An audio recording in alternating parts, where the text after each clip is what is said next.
Hello, everyone, and welcome back to Real Time, where we talk about the movies we like. And the ones we do not. I'm Tyler. And I'm Molly. And we're here to talk about the latest addition to the MCU, Antman and the Wasp: Quantumania. Yes, we are. Yeah. Yep. All right. So before we get into this, let's just go into a quick rundown of what we thought of the other two. First Ant-Man was pretty fun, pretty simple movie. Mm-hmm. All there is to it. Ant-Man and the Wasp took it up a little notch, but still overall remains a fun and simple story.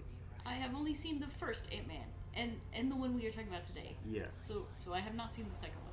So, just in general, spoiler alert for the rest of the review for this movie and Yes. for other things in the MCU, such as the TV show Loki, Yes. Sorry. which you haven't seen, but you're No. not too worried about it. I got too much to watch. So, this movie stars, of course, Paul Rudd as Scott Lang, Ant-Man, Evangeline Lilly as Hope Van Dyne, the Wasp, Michael Douglas as Hank Pym, the original Ant-Man, Michelle Pfeiffer as Janet Van Dyne, the original Wasp, Jonathan Majors as King the Conqueror. He's set to be the new big bad of the Marvel Cinematic Universe going forward for this phase, and possibly the next one too.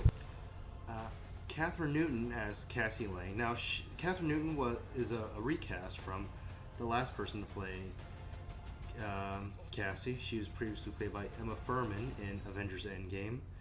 And why they chose to recast?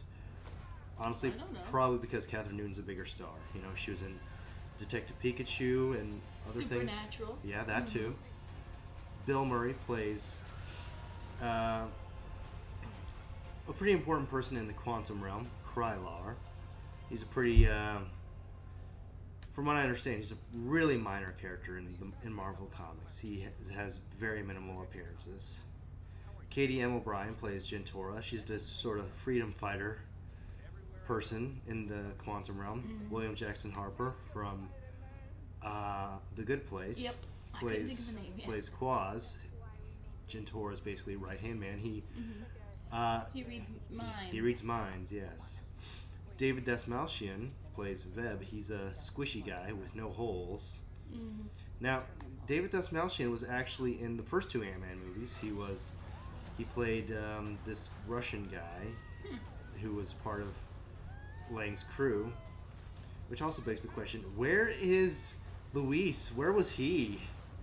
I don't know. I miss Luis. He was the Mexican fella in the first Ant-Man movie. Yeah.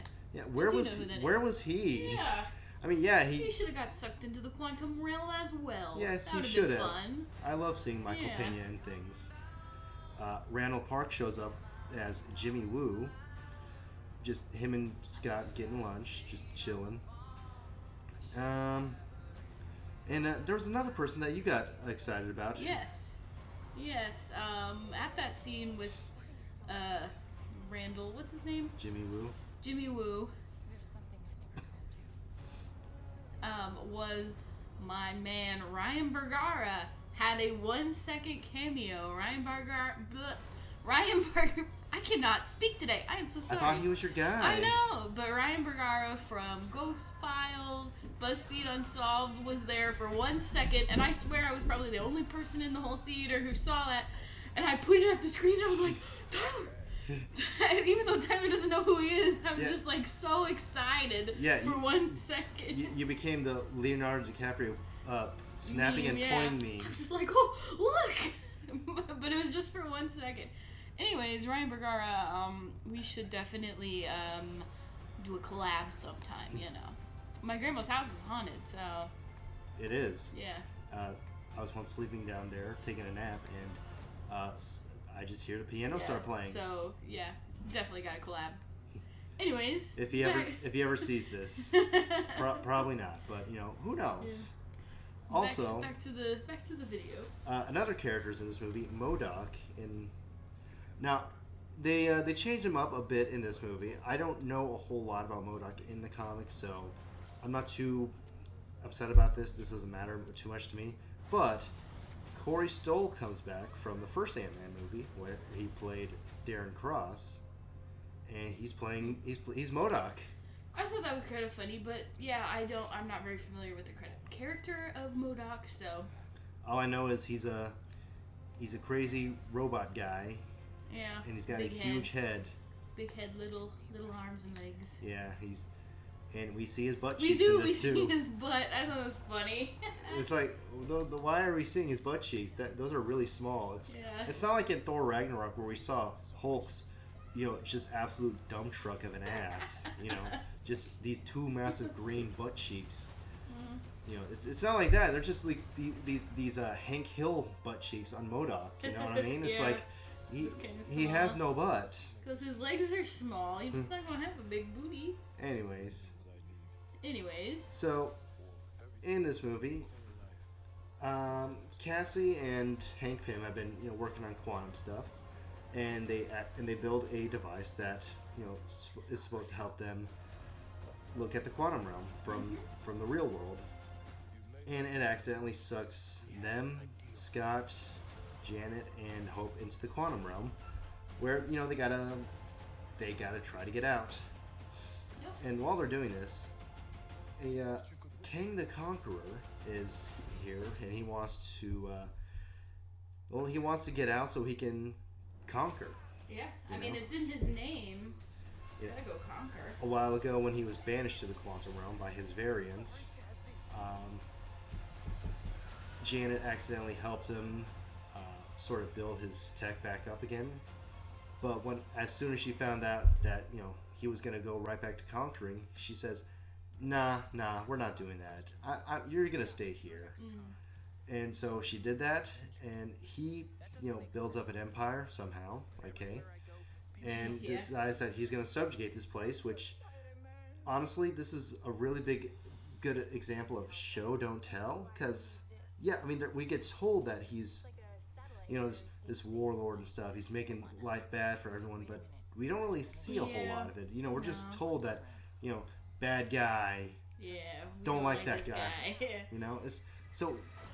would have been nice to see more of King the Conqueror doing, conquering. Especially for people like me who do not read the comics and have no idea what characters are what. I'm just like, okay. Now, King in the comics, he's a time traveler who comes back, because he sees all sorts of timelines and stuff, and he's trying to. So that gives him an edge on. The conquering, more or less. So he's pretty cool in the comics, and Jonathan Majors was really good in this. I have no problems with him, with his performance or his character, really. Everything's lining up. This is all good. But again, I would have liked to see some conquering, I would have liked to see something. Yeah. But as is, this is a perfectly fine movie, It's not... I personally prefer the first two. The stakes were small, but they did a lot with them. These in here, the stakes are much bigger, but it seems like they're just they're meeting them, but they're not exceeding them. You know what I mean? Yeah. It's great to have big stakes. It's great to have a lot going on, but sometimes simple's better. Sometimes you can't eat a whole big steak. Yeah. Sometimes have a little steak. Yeah. that works. Hey, yeah. But I'm smart. Like I said, this is a perfectly fine movie. I had a lot of fun with it. I know Alex. He had a much better time with it than we did, which is fine. That's just how things are sometimes. Yeah, I don't know if me not seeing the second movie affected my opinion, but I wasn't quite invested in it. I found myself drifting off into other thoughts and waiting for it to be over, especially during the middle whenever it kind of dragged. So I wouldn't say it's 100% necessary to have seen it. If you have, then great, cool. But if not, then I don't think your experience would have been ruined by skipping it. But having said that, you probably should watch it though, because it is a lot of fun. Yeah, we'll see.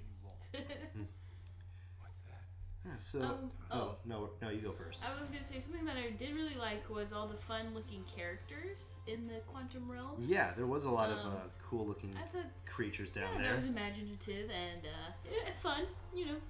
And lots of fun. I thought it was funny how they all had to drink this goo in order to understand people down there. That was kind of neat. Mm-hmm. At first we just see Cassie with the goo on her face. She's saying, "Dad, drink the goo." Mm-hmm. But it's kind of weird that they just cut to something else. Yeah. It's like I thought that was an odd place too. I remember thinking that that was a weird cut. That's a weird cut, weird edit, but okay. But as soon as we get back on track, he drinks the goo and all of a sudden, okay, we can hear everyone. We understand. This is good. This is cool. Yeah. So that was neat. And also when Hank and Janet. You're gonna make it worse. Sorry, cat. Got some at the bar, and then all of a sudden you have all sorts of words going on in their background that they can actually understand. Mm-hmm. Also, the marketing kind of built up Bill Murray a bit more than they built him up a bit more than I thought he would be in the movie. Because he was there for one scene. Yeah, he wasn't in there for very long. It was a funny scene, though. Mm-hmm. Him just trying to explain to Janet, "Hey, look, these things happen. I didn't want it to, but Yeah. And him very heavily implying that he and Janet did sex. Yeah. Which. Yeah. I mean, Janet. On the one hand, you've been down here for 30 years. Yes, you do have needs, but you're still kind of married, I don't know. I guess it's a little complicated. Hank wasn't too broken up about it. So I guess it's fine. He went on some dates too, but in his defense, he thought Janet was kind of dead, Mm-hmm. So. Yeah. But they didn't work because they weren't her. So that's kind of nice. Yeah. So this is the second time we've seen a variant of Kang in the MCU. What's the first time? First time was at the end of Loki. We met one variant of Kang who was a pretty funny guy. He's just chilling, joking around with the two Loki variants. And so the lady Loki, who is really Loki, but it's weird. I don't know, man. I don't watch the show. She kills him, and then it starts branching off to all sorts of different timelines in the multiverse. And on the show Loki, the TVA, I forgot what that stands for. It doesn't matter at the moment. TVA. Oh. They're the ones in charge of pruning timelines to keep a straight branch, And with them killing this Kang, who was in charge of all of this, that created the multiverse for the MCU. So interesting. Yeah, next season is coming this year, I think. Tom Hiddleston and Owen Wilson are coming back, which. In the second post-credit scene, we see Loki and Owen Wilson's character Mobius spying on another variant of Kang. Mm-hmm. So that was neat. Yeah. Also, Ke Huy Quan is going to be in the next season of Loki. Mm-hmm. Mm-hmm. So, maybe you want to watch the first one. I might then. Which we'll see. Yeah, he's not in the first season, so but he'll be in the second one. All right. So that'll be nice to see. Yep. It'll also be nice to see Ke Huy Quan win that Oscar he's going to get. Oh, yeah, he's totally going to win. Who else is going to win? I don't know who else is nominated. But, okay, besides your Ghost Hunter guy, what was your favorite part of the movie? Like I said, I think I really liked all the fun-looking characters, so I would say my favorite part is when they were on screen. Yeah, Scott and his daughter are captured, and they meet the fun characters, like the guy who can read minds and the little pink guy. Yeah, meeting the new characters, I'd say, is my favorite part. What about you? I mean, yeah, I agree. There's a lot of cool, different new scenes, new characters.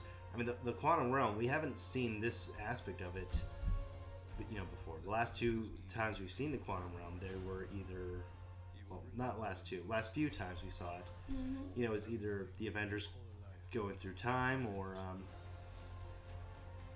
Scott getting trapped in it, or trying to rescue Janet from it in the Wasp. So, seeing a new point of view in it was pretty nice. There was some really neat landscapes, very very pretty. The overworked VFX artists did a really good job in this, and so that was really nice. But what was my favorite scene or part, whatever? I don't know. What was it? I think the fact that this whole movie takes place in the quantum realm. It looks really nice. Yeah, it does. Now, what can we look forward to for Kang in the future? Because at the end of the movie, it said Kang will return, kind of like how in other movies we had Thanos will return, or Black Panther will return, Ant-Man will return, stuff like that. Spider-Man will return. Kang will return. Kang will return. That's the voice that said it.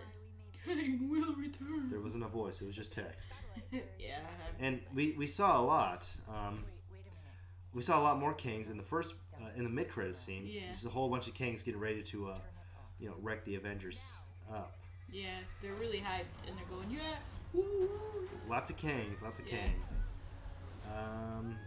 So. No, we just ended Phase 4 with Black Panther Wakanda Forever. I meant Phase 5. That's my mistake.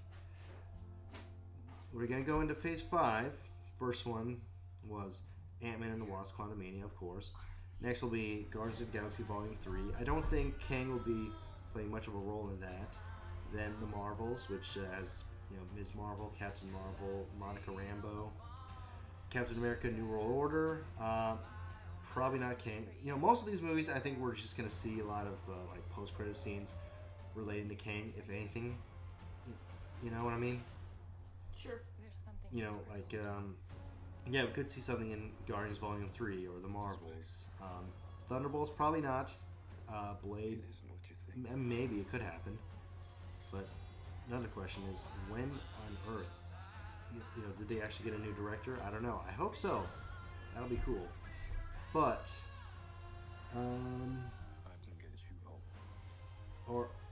MCU Phase 6. Is that when we're going to get more into Kang and stuff? I don't know. Let's hope so. Okay. Avengers: The Kang Dynasty, May 2nd, 2025. That's like a while away still. That's 2 years away, but, it's cool. It's fine. And then, Avengers: Secret Wars on May 1st, 2026.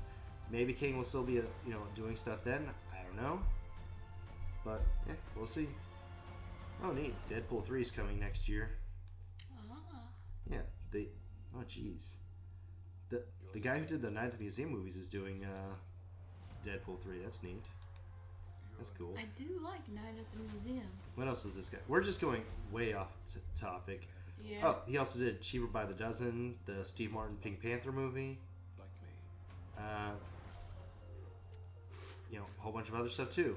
Huh. Well, it's still probably going to be fun, if I had to say. So, Kang. Now, we saw what this one Kang can do. Just this. He's kind of low power, because he's been in the quantum realm for God knows how many years. And it still took Ant-Man, the Wasp, and all them quite a bit of effort to beat this guy. So, what can we expect from a whole bunch of Kangs, presumably at full power? Probably nothing good. It's gonna probably be not so fun, but it'll be fun for us because we're watching it. We don't gotta deal with Kang. Yeah, that's true. So that will do it for us, I think. We will see you next time. Laters.